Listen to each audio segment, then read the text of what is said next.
tuned into I Speak Geek.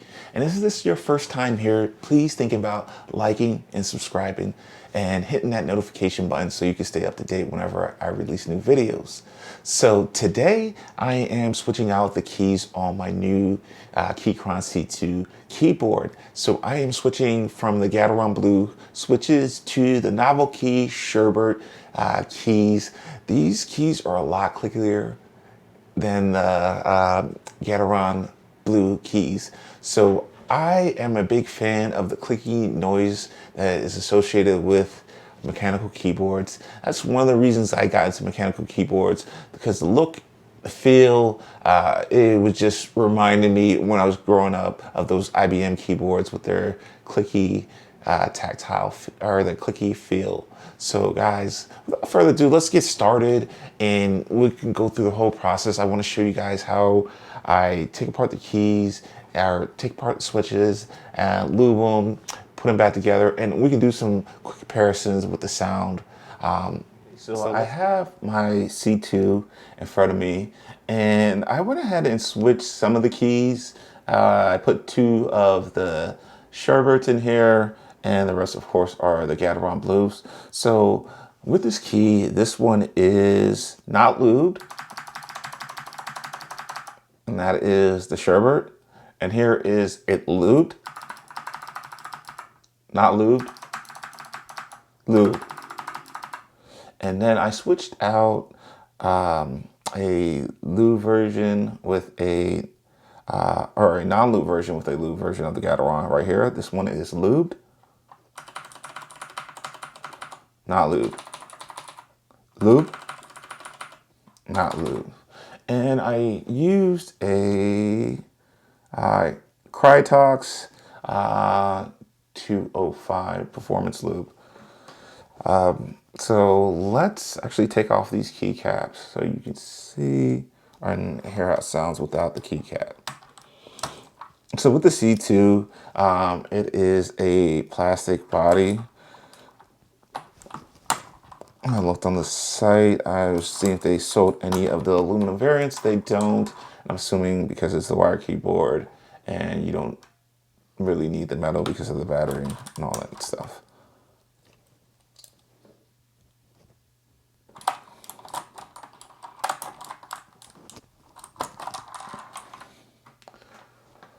All right, so not lubed, lubed, not lubed, lube, lubed, not lubed, lubed, not lubed. And of course, here are the switches. It's the novel Sherbets and the Gateron Blues. And the novel Sherbets do have a clip bar in there. See, you can hear they already have that satisfying click. And the Gaterons, not so clicky. I mean, they are clicky, but not so loud as this. I love that sound. All right, so let me go ahead and start taking this apart, or these switches apart, so I can, go ahead and lube them up, and then I'll go ahead and disassemble the keyboard, and then put the new switches in there.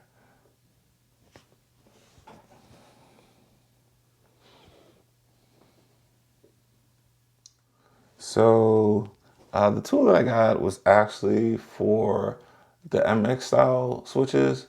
And since this is made by Kalil for Novel, they do use a different type of attachment piece. I do have the switch disassembly tool coming, but for now I am just going to use my knife that I have here and kind of just, put it under this side, kind of lift it up and then go to the other side and, repeat. And the switch comes apart just like that, even though I dropped it everywhere.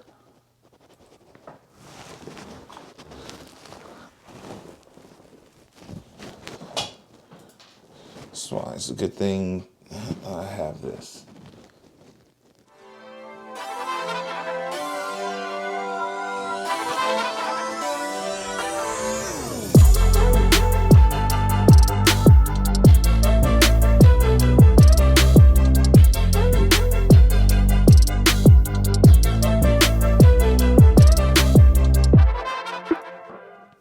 All right, so I disassembled some of the switches. Of course, I still have some left, and I'm gonna go ahead and start lubing these. A general rule is use light lube.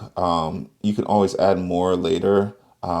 If you use too much lube, you can ruin the experience and not be what you want. So I'm gonna go ahead and I'm gonna lube inside first. I am going to lube the outsides, you know, around the shaft in there, a little bit of the plate. Of course, I am trying to use a modest amount of lube because, of course, like I just said, you don't want to put too much lube on it. So,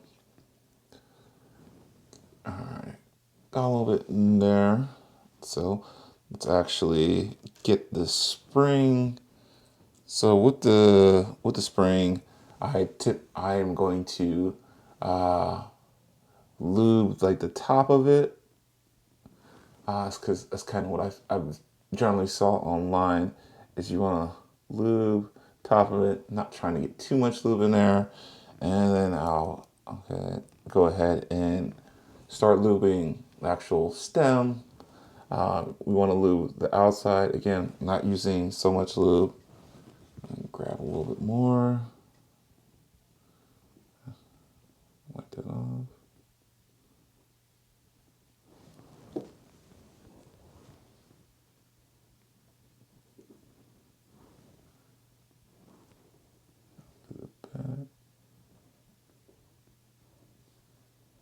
Sides.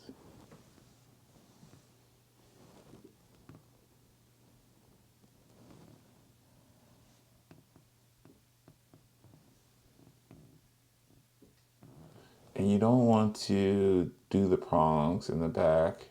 Here, you just want to go ahead and get all around it.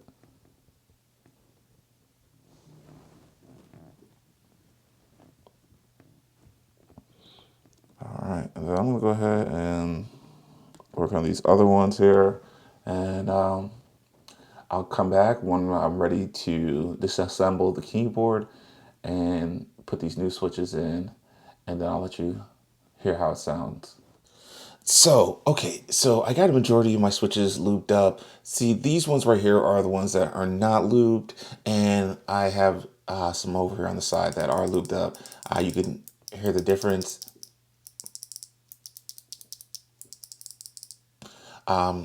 I don't think there's so much of a difference, but I definitely feel like this one feels a lot smoother, where this one just needs a little bit more pressure to click it. So I'm going to go ahead and start taking apart this keyboard. I got my trusty switch puller in here, so I'm going to use this.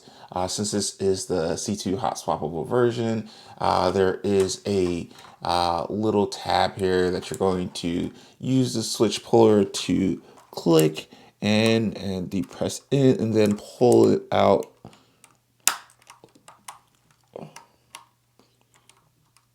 So this comes out, just getting it under there to hit those tabs. There you go.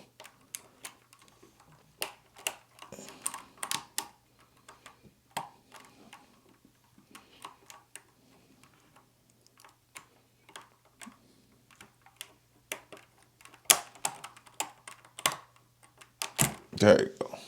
All right, so a little bit of work there, but I got it out, and I am going to start taking them out, putting the new switches in, and I'll let you hear what it sounds like when it's all said and done.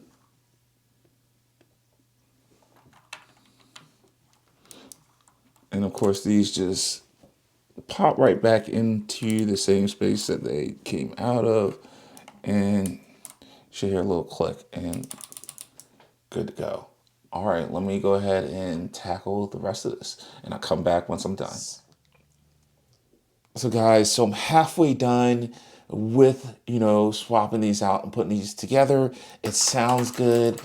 And that was the major thing for me, is like the sound and the feel feels really good. Whereas the old keys didn't give off that very clicky sound.